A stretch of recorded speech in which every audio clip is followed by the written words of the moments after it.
So if you've been watching my content, then you would know I speak a lot about the importance of having your brand authority pillars, right?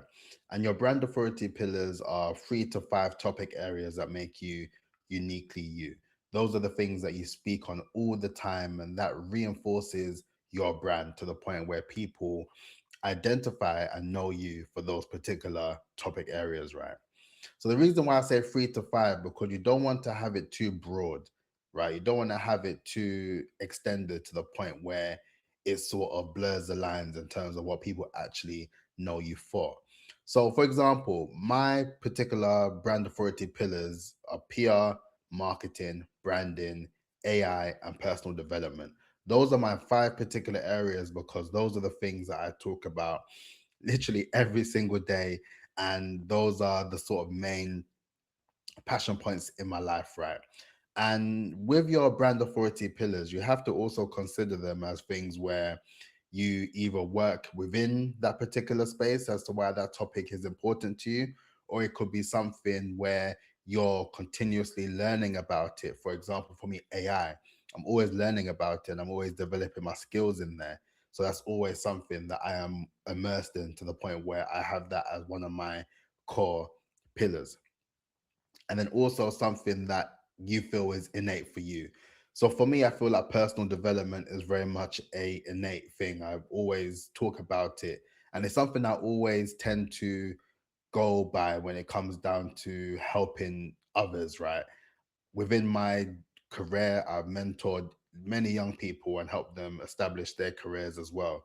So that for me all comes down to the idea of personal development and just wanting people to understand what they can do to become the best version of themselves, right? So those are the main 5 that I have, right, in terms of the brand authority pillars. But then I was having a conversation the other day, and the whole way that everything has shifted towards the idea of being very niche in your pursuit and focusing on that one particular sort of ICP rather than having it too broad. There was a conversation that I had when it came down to the idea of your sort of pillars. And if you niche down to a particular sort of subsector for your ICP, does that mean that your brand authority pillars needs to align directly with them solely? And does it mean that you can't speak about anything else? And this is what I wanted to talk about in this video, and I wanted to give you a bit of guidance in terms of how I go about developing the pillars in a way that not only allows me to focus on a particular set of key topic areas that resonate the most with me for people to look at me and identify who I am through those pillars alone, but then also a way that I'm able to also showcase my brand in a well-rounded manner. Because, you know, with the whole sort of idea of niching and the algorithm sort of preferring us to be in one box, we are not one dimensional as people, right? So it's in our best interest to not cage ourselves in or box ourselves in when it comes down to the idea of our brand. But I would say that there's a strategy that you can implement that will help you to, identify where you are best placed in order to be able to showcase your brand in all various different ways. So if you are interested, then please make sure that you like, comment, and subscribe. And just for context, if you are new here, my name is Tariq Peters. I am a brand authority strategist and I'm also an accredited PR practitioner. And I help fractional CFOs and independent finance leaders build a level of brand authority, and that is their personal brand multiplied by their business brand, multiplied by their campaign brand.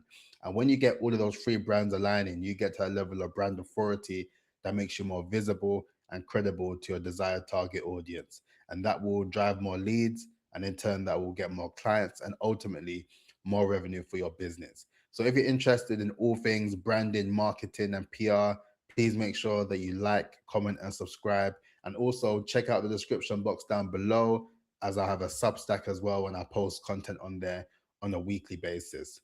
So check in and tune in with my content because I upload one video every single day, and I've been doing so since January the 1st. So lock in and follow the journey, as it'll be good to have you. So we covered the brand authority pillars, right? Which is the 3 to 5 topic areas. So you should have those 3 to 5 topic areas that you align with. However, what you need to also consider are your secondary pillars, right? Your secondary brand authority pillars. So, for argument's sake, I'm going to keep it very simple. Your brand authority pillars, as they stand, right? Those are the 3 to 5 particular topic areas that you write about, you talk about, you produce content about. Those are the things that you are immersed in within your ecosystem of the content that you actually go above your way to produce, right? You go out of your way to produce said content because those are the topic areas that align the most with you. However, the secondary pillars are the ones where you don't necessarily need to be producing content to showcase your sort of interest in those particular things. Those particular topic areas, you can then understand what those are, and then you start doing your research to start looking at how you're able to map out various different people within your community that talk about these particular topics within their ecosystem, right? So that's the whole idea within the phases framework, the strategic partnerships. And that part is incredibly important because you don't have to have a brand where you speak about absolutely anything and everything, right? If you are building a revenue generating brand, it's in your best interest to focus solely on the actual content that you can produce that will ultimately attract the leads and the sort of buyers and your ICP that you want to attract through your content and through the work you're producing. However, in order to build a well-rounded personal brand in that sense, you can then establish yourself within these particular topics, and then you do your research in terms of looking at different community groups that talk about these topics, or different podcasts that talk about these topics, or different publications, or different sort of, communities who are immersed in that thing just as much as you. But the only difference is that you don't necessarily do the content primarily on your platforms. You now develop your voice in a way where you are able to have that level of borrowed credibility through the lens of strategic partnerships. So, for example, right, let's say football. Let's say football, and I'm not a football fan like that, to be fair. I watch football here and there, but I wouldn't call myself a football fan. Sorry for any of you guys who are football fans. I thought I was a football fan. I'm not. But let's say football was a sort of passion point for me, for example, alongside the sort of primary brand authority pillars that I mentioned: AI, PR, marketing, branding, personal development being the five. Below that, let's argue, for argument's sake, that my one is football. So because that is a interest that I also have, right? That is content that I am able to be involved in without necessarily having to produce it myself. So then I will start looking at different sort of podcasts within my community that talk about football, or different YouTube channels that talk about football, or different publications that talk about football. All of those different sort of community groups, or those different organizations that talk about football, for example, I can be immersed in their ecosystem and talk about football from the perspective of it being a hobby or an interest or a passion point of mine. And then I can go on to be a guest. And that's that level of borrowed credibility. And with that, you just make your brand more well rounded because obviously, yes, you have built a brand in order to attract your ICP in terms of being able to get more attention to then turn that into more leads, which in turn more clients and more revenue. But then when you think of that part, you're only covering the business brand in that aspect of what you are doing in order to align those particular buyers into your ecosystem, right? For you to be a well-rounded individual that builds a level of trust, is in your best interest to ensure that you are able to be on other platforms and able to showcase yourself as a well-rounded individual that has expertise and specialisms in these particular areas, right? As I mentioned, but you have interest in other areas. So An example for me, I would say, and you're going to see this in real time as well as I'm talking about this, but music is something that I enjoy, UK music in particular.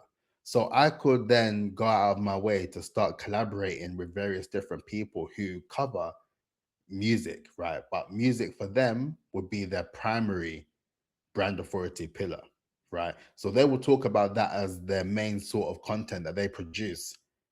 And off the back of that, I then decide that I'm going to be having a partnership with them to have that level of borrowed credibility in order for it to be a mutual exchange where both parties benefit from the aspect of collaboration.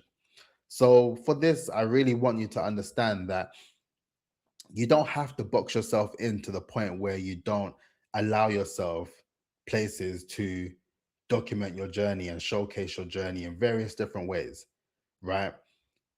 Although I work directly with fractional CFOs and independent finance leaders, I am still in places where I support and showcase the work that I can do to help younger people in their career, whether they're looking to start freelancing or whether they're looking to get into the corporate world, right? I do mentoring in that aspect and I involve that as one of my sort of secondary pillars of interest because it is a sort of passion point of mine to the point where I want to help more people to be able to get into work and to be able to build and establish their career. But based on that, I don't necessarily produce that level of content on a day to day within my content ecosystem. So, for that reason, I can collaborate with various different organizations or charities to do that very same thing that I'm passionate about, which then aligns with the idea of allowing more people to be immersed in my world based on the fact that I am immersed in theirs. So, before I end this video, I would just highly encourage you to not only list out your primary brand authority pillars, but also the secondary ones. And when I mean the secondary ones, the things that didn't make the cut for the top primary ones on the basis that you don't produce the content yourself, but you are still very much passionate about it. You find it quite interesting. You have hobbies in it. You are just genuinely interested in that particular thing. Develop that secondary list and then see the difference between the two. And then just understand that the primary is based on the content that you produce, and the secondary is based on where you then build out an ecosystem of potential partners where you can collaborate with them in order to help them on their journey. And then they can help you through that level of borrowed credibility. So that's it. That's it for this video. I hope you found this useful and please comment below and let me know what your pillars are. Let me know if you have a set of primary brand authority pillars and secondary pillars as well. I'll be interested to kind of know what they are. And if you are interested as well, then more than happy for you to click in the description box down below and check out the Substack. Like I said, because I post content on there all the time and it'll be good to have you join the membership and the community and just be part of something big as I continue on the journey of building a seven-figure brand in 1,000 days. So on that note, please make sure you like, comment, and subscribe, and I will catch you tomorrow. Peace out. Look after yourself.